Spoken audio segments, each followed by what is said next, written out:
invitado de hoy, Sin Café como Excusa, devuelve el pensamiento al teatro. Lo hace en La Mujer Buena, en el Teatro Quique San Francisco de Madrid. Ernesto Caballero, bienvenido a Telón y Cuenta Nueva y gracias por estar hoy con nosotros. Un placer estar ahí con vosotros. Empiezo preguntándote brevísimo cuestionario, ¿te animas? Venga, a ver si estoy rápido, a ver si las neuronas me responden.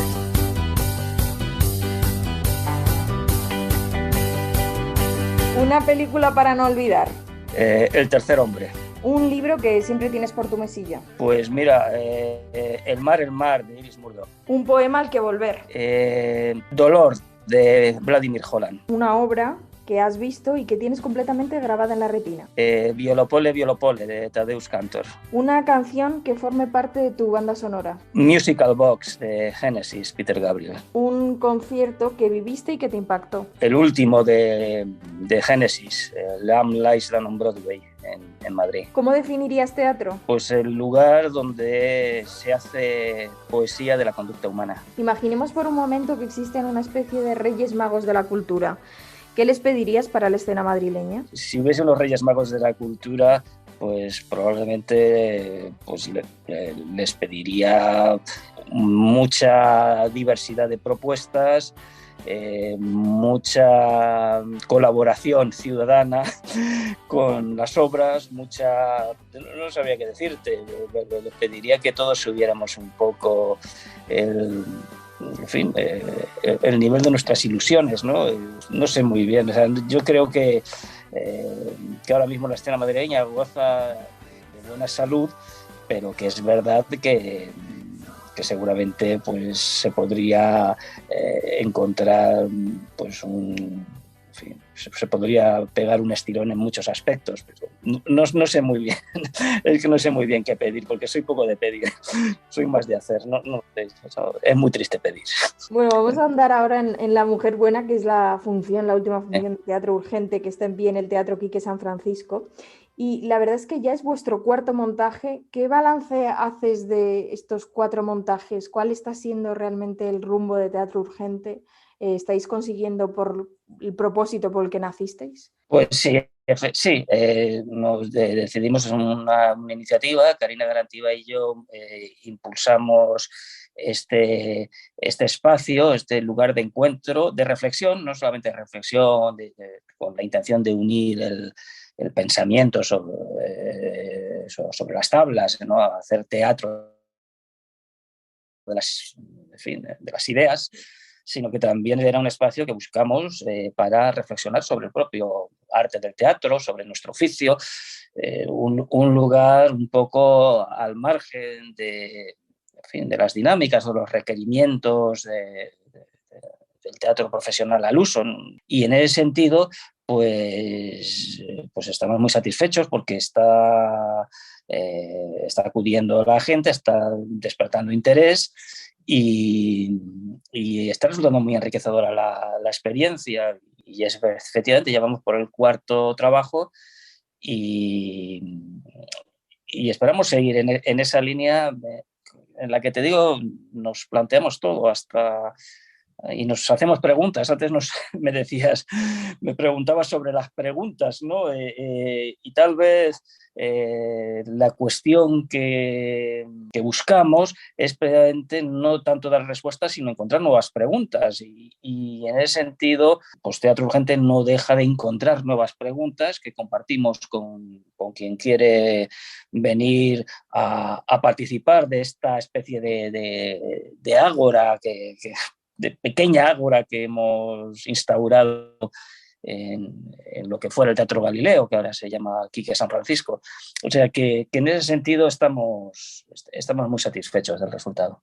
En estos 4 montajes, supongo que os habéis encontrado con algo que no esperabais, que os ha sorprendido de estas nuevas propuestas teatrales. No sé si algo tal vez en la reacción del público, que os ha sorprendido, que no esperabais a la hora de plantear estas propuestas y la idea de Teatro Urgente como compañía. Pues algo que nos ha sorprendido de una manera muy positiva, el hecho de que nosotros en Teatro Urgente no queremos, o no es nuestra pretensión hacer un teatro que guste o que no guste, es decir, esas categorías no están fuera de nuestras premisas.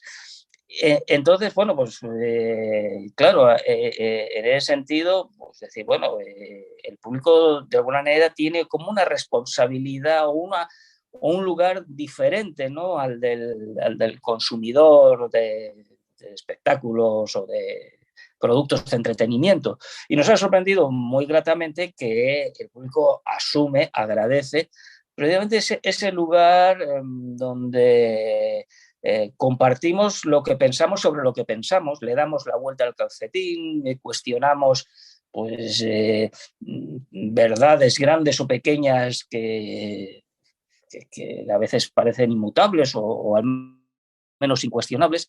Y yo siempre soñé con ese público que después de las funciones comenta, habla, discute, critica, en el buen sentido de la palabra, lo que allí se ha vertido, lo que se ha expuesto.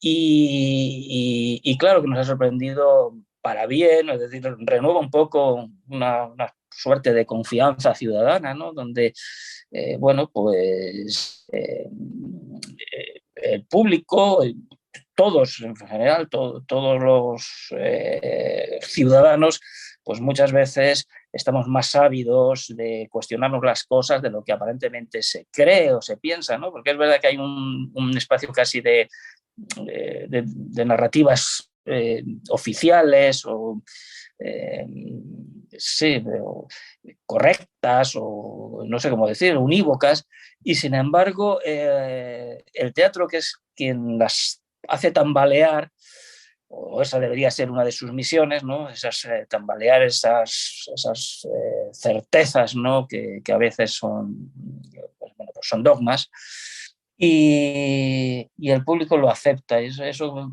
habla muy bien de cierta salud democrática que nos hemos encontrado en la recepción de los espectáculos. Bueno, precisamente en este espectáculo, en La Mujer Buena, que por cierto tiene mucho que ver con el podcast porque arranca casi en medio de un podcast, y es muy interesante cómo casi decías, da la vuelta al calcetín, ¿no? En este caso damos la vuelta a lo políticamente correcto, a la apropiación precisamente de esos términos. En un momento dado, el personaje que Sí. interpreta Carina Garantía dice, ¿por qué dices las mujeres? Tú eres una mujer, pero no representas a todas las mujeres del mundo, ¿no?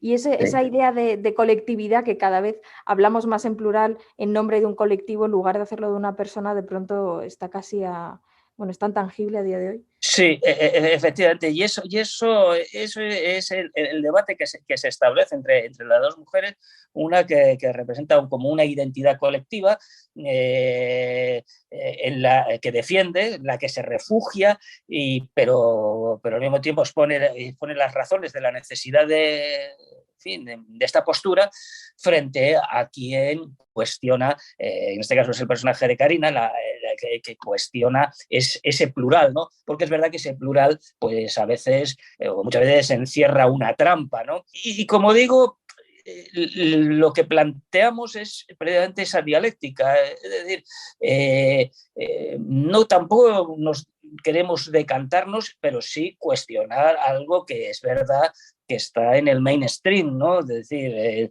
todas las mujeres parece que ya es un mantra que es incuestionable, ¿no? Y es verdad que el espectáculo lo cuestiona, lo cuestiona en el buen sentido de la palabra, o sea, se pregunta acerca de el sentido, la necesidad, la oportunidad, pues de esas adscripciones, pero no solamente referidas al mundo del feminismo, de la mujer, sino en general este momento casi de furor identitario, ¿no?, de los colectivos, bueno, pues está haciendo que muchas veces conduzca a cierto esquematismo o a que se aglutinen en una misma pues actitudes, personas, formas de pensamiento que son muy diversas, ¿no?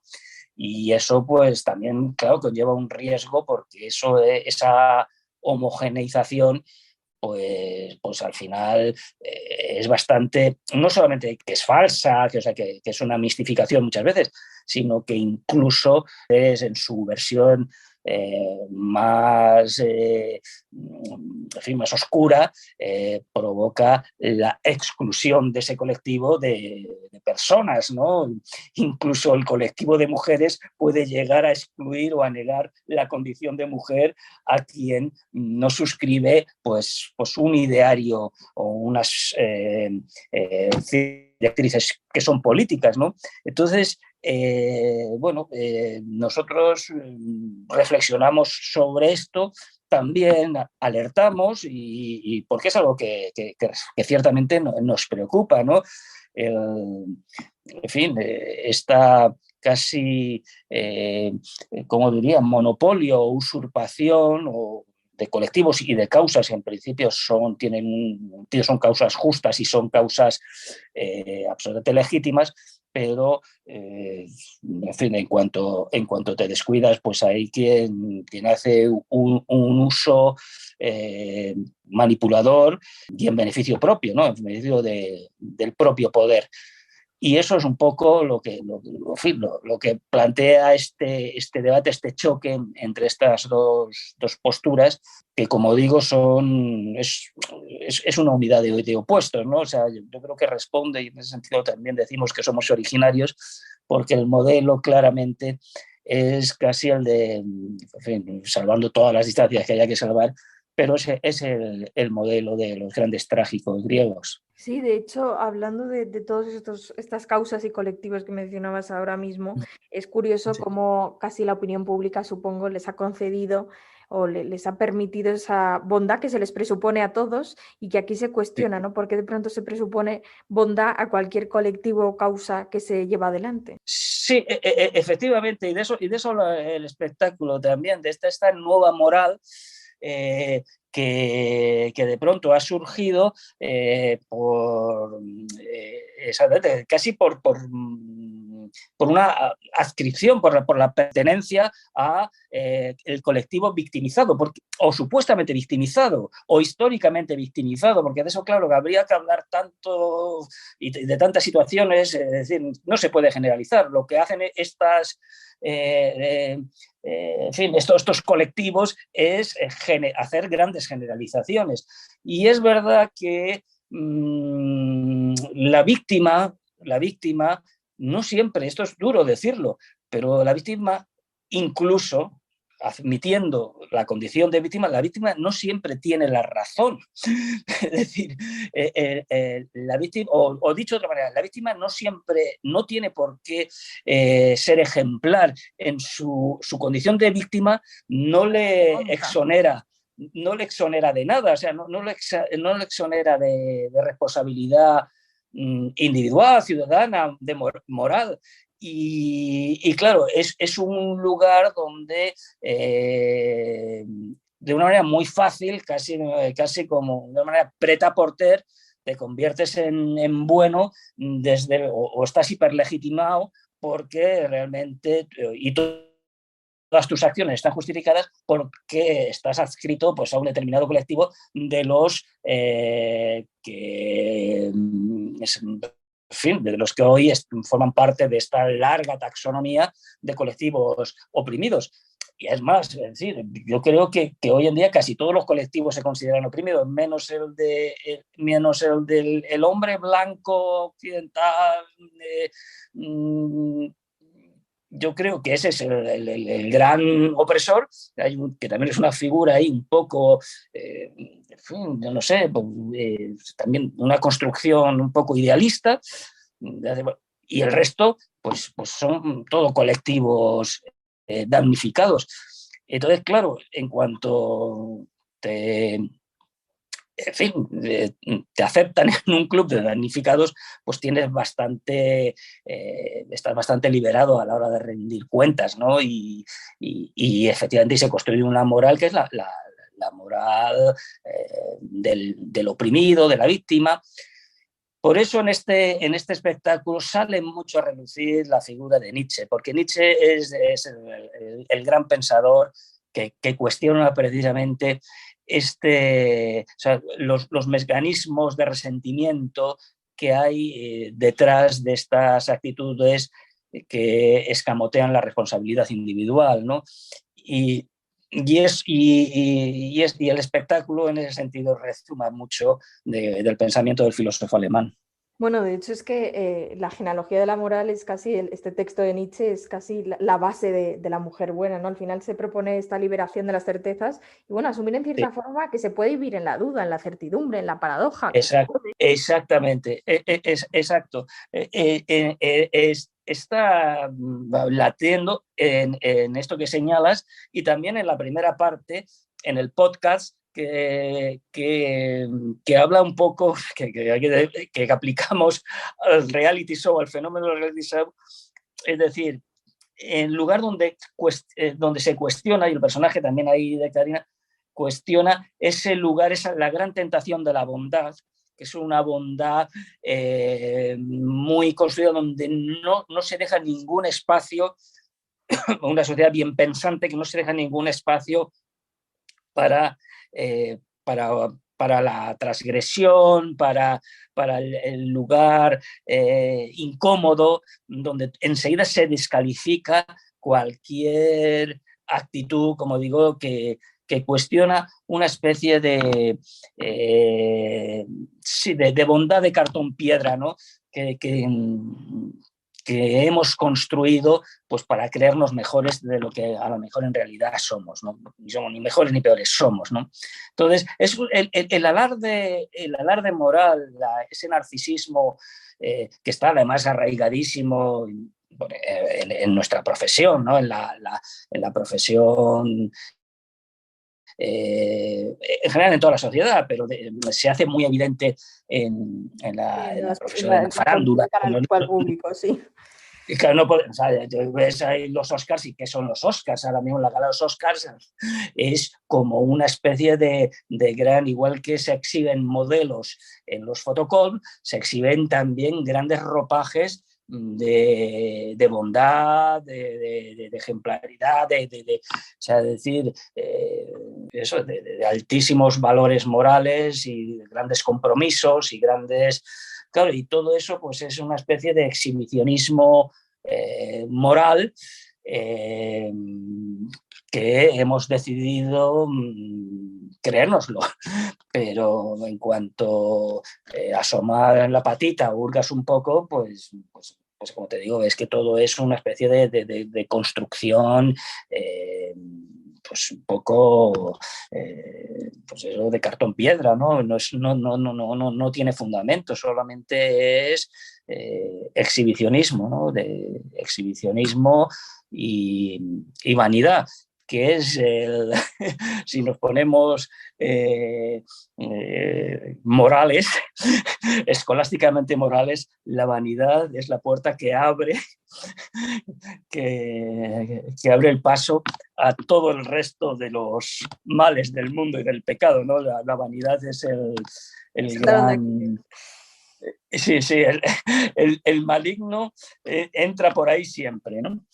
Hablabas ahora de la bondad y también es interesante el reflejo que se hace de la libertad, ¿no? Siempre se nos llena la boca con mucha facilidad con la palabra libertad, pero no es tan fácil de asumir. En muchas ocasiones da miedo y entonces decidimos no ser libres, pero tal vez es una decisión, ¿no? Por supuesto, es exactamente. Y ahí sí, vuelve Nietzsche, y ahí sí que es verdad que en Teatro Urgente tenemos, digamos, esta idea muy clara. Somos, y de hecho, y también estaba en Hannah Arendt, en el texto de Hannah Arendt, de somos seres natales, es decir, tenemos la capacidad de nacer, de superar lo circunstancial y también superar lo histórico. Hoy en día la historia que pesa sobre, incluso se llevan a cosas grotescas, como la conquista de los españoles en América supuso no sé qué, entonces los herederos del indigenismo todavía sufren. Es decir, el remontarnos a las... Es decir, a veces olvidar es un signo, o sea, olvidar deliberadamente es un signo de inteligencia. para poder avanzar. Poder avanzar. Sí. Para poder avanzar. Y eso, y si de pronto decidimos no olvidar muchas veces, cuidado, que todo esto se puede matizar y puede que, pero muchas veces decidimos no olvidar para no ser libres. Porque la libertad, claro, supone ponerse a prueba, supone medirse uno mismo con la realidad, supone estar solo, supone renunciar, supone una suerte de consecuencia que a veces te va a generar distancias con el grupo que en principio te es más afín o que te alberga. Es decir, la libertad genera frío, es como salir por la puerta y en fin, se pasa frío cuando uno asume, claro, no estás abrigado. Entonces, es algo que ese miedo a la libertad, que sea del que habló Eric Fromm, opera hoy más que nunca en la sociedad. Hoy la sociedad es una sociedad dañada, es una sociedad con miedo, es una sociedad que prefiere ser el calorcito, cualquier calorcito que le procure cualquier espacio, desde el consumo a la protesta, porque ser libre requiere como un valor, un coraje. Y ahí volvemos a Nietzsche. Verdaderamente, casi diría que otro gran protagonista de la función, casi en el subtexto, es el lenguaje, ¿no? Al final, ¿quién es el verdadero dueño del lenguaje, del significado de las palabras? Al final, el lenguaje es quien acaba por decidir en la sociedad, en nuestro día a día. Pues hay bastante. Esta es una pregunta que también nos planteamos. No llegamos a acuerdos. A veces sí, incluso la mujer buena llega a decir: yo no soy una mujer, solo soy un conjunto de palabras. A veces sí, el lenguaje nos decide, y otras veces el lenguaje se limita a designar, ¿no?, que no es poco, o tiene la capacidad de designar realidades, ¿no?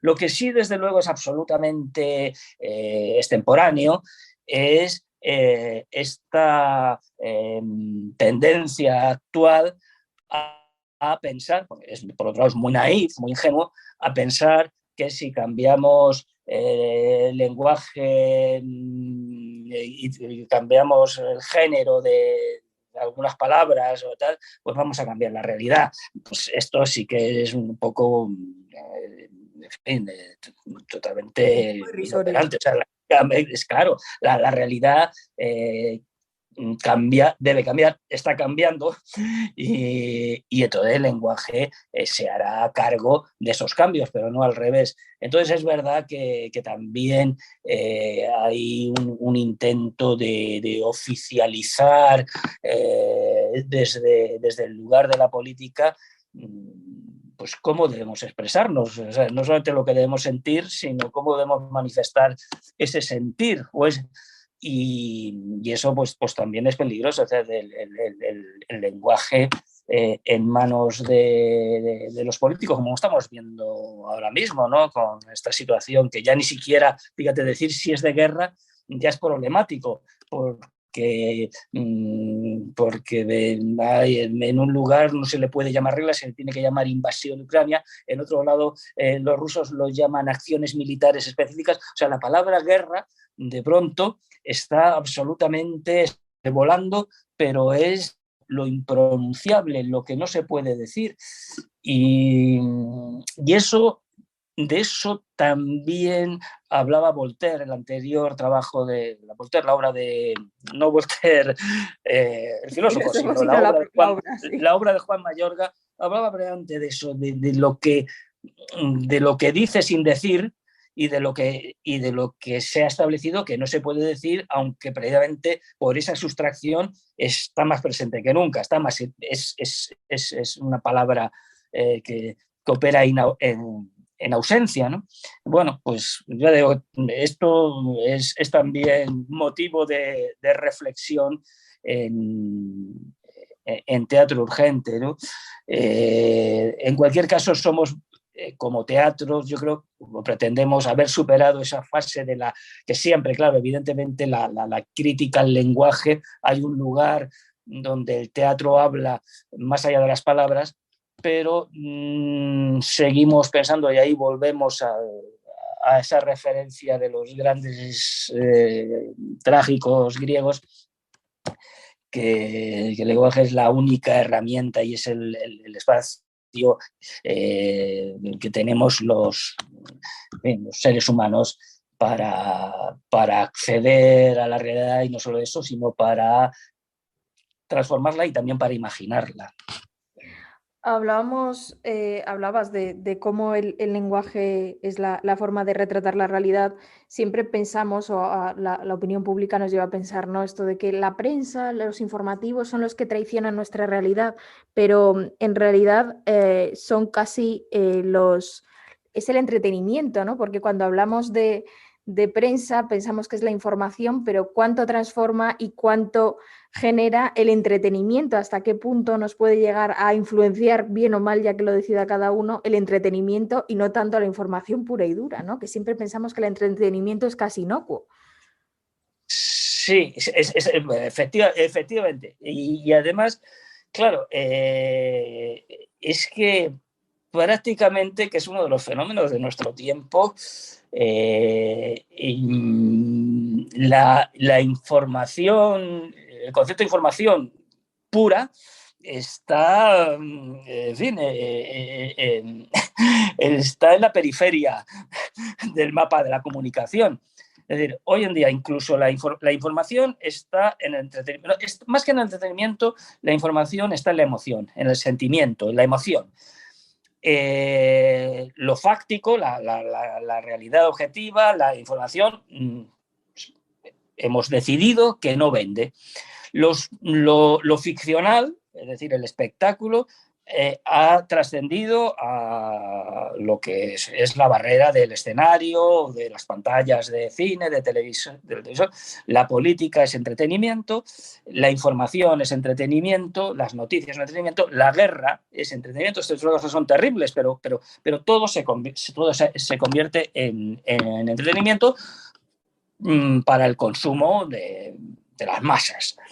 Entonces, es verdad que ese entretenimiento va conformando, va conformando pues, un paradigma, una forma también encierra una ideología, evidentemente, y es una ideología contraria a los valores de la Ilustración, o sea, contraria pues eso, al ejercicio de la razón, a la objetividad de los hechos, y esto está ya tan arraigado que bueno, que incluso quienes combaten o plantan cara a esta realidad, pues a veces somos los de la aldea gala de Asteris, ¿no? Porque realmente el mundo se ha decantado por el entretenimiento emocional, porque al final es esto, o sea, la información está instalada en la emoción. Y claro, las emociones pues son, en ese sentido, son engañosas, ¿no? Y espacios donde se debería preservar esa ecuanimidad, esa objetividad, como por ejemplo el espacio de la justicia, al estar politizada y la política también haberse convertido en una especie de lucha de bandos emocionales, es decir, de posturas también identitarias, cuasi religiosas, es decir, algo que afecta a lo que uno es más que a lo que uno piensa, pues también, como digo, espacios que eran inmaculados de objetividad o que deberían serlo, también están teñidos de esa emotividad ideológica, sentimental o como la queremos llamar. Entonces vivimos en una exacerbación, yo lo que creo que vivimos una exacerbación sentimentaloide del melodrama, hay un neoidealismo que hace pues eso, que generemos como eh, ideas o categorías idealizadas que luego no se corresponden con la realidad, pero que generan teatral y en eso estamos. No sé si me estoy yendo un Sí, poco por los de cerros de hecho, Úbeda. no, pero sí, sí va a propósito de ello, porque vemos cómo se refleja que cómo la emoción llega y nos quejábamos y, bueno, de hecho, acusamos y tachamos lo que eran los circos romanos, pero ¿qué hay de esos realities que consumimos que no dejan de ser personas encerradas para nuestro goce y disfrute, ¿no? Y además, de hecho, dices, eso nos lleva casi a lo teatral. De hecho, en la propia obra se dice y también se reflexiona sobre el teatro languidece. ¿Es verdad que eso ocurre? ¿Crees que a día de hoy el teatro languidece? Bueno, el teatro siempre ha estado languideciendo y siempre ha dado la respuesta. Yo creo que el teatro es un espacio hoy en día absolutamente de resistencia, es un espacio de los pocos donde se puede pensar colectivamente, es un espacio donde el, el, podemos reencontrarnos hoy más que nunca con la experiencia humana real. Y es verdad que si el teatro pretende, es verdad que el teatro por un lado se le ha usurpado pues lo que tenía de siempre de estos espacios de espectáculo, de emotividad, de ficcionalidad. Y claro, ante todo eso, ¿qué le queda? ¿Qué le queda? Pues probablemente y paradójicamente sea el lugar donde para que no languidezca, sea el lugar donde se vuelva a reencontrar y vuelvo un poco a los orígenes. Para los antiguos griegos, el espectador se llamaba teoros, que tiene que ver con teoría, que tiene que ver con teatro, y que etimológicamente está relacionado con la actividad de mirar, de contemplar. Entonces, un espacio que nos permite cierta distancia, que nos permite un lugar para contemplarnos con un poco de distancia, ahora que tenemos esta inmediatez casi de las pantallas y que permite salirnos fuera, es decir, prestarnos atención, yo creo que ahí nunca va a languidecer. La, la, la función del teatro, hoy más que nunca, es la de prestar atención. Es decir, prestar atención a lo que pasa, prestar atención al público y el público prestar atención. ¿Y qué es prestar atención? Pues también es un despojamiento. Prestar atención es por un momento olvidarte de ti. Prestar atención es salirse, desensimismarse, salirse de uno, ¿no? Prestar atención es ponerse en el lugar del otro. Y eso yo creo que hoy es más necesario que nunca, no solo que sea necesario, sino que es grato, confortable, terapéutico. Y en ese sentido no languidece. Sí puede languidecer cuando se limita pues, a repetir fórmulas, a ilustrar un poco como, en fin, de una manera mecánica, pues incluso discursos bien intencionados, etcétera, etcétera, pero claro, un teatro que mira hacia afuera y sabe mirar hacia afuera siempre será útil y siempre será necesario. Bueno, de hecho, eso hace la mujer buena, esta propuesta que además rompe ese espacio de realidad y ficción que siempre es muy interesante dentro del teatro. Ernesto Caballero, director de esta propuesta de Teatro Urgente, gracias por haber estado con nosotros. Nada, un placer.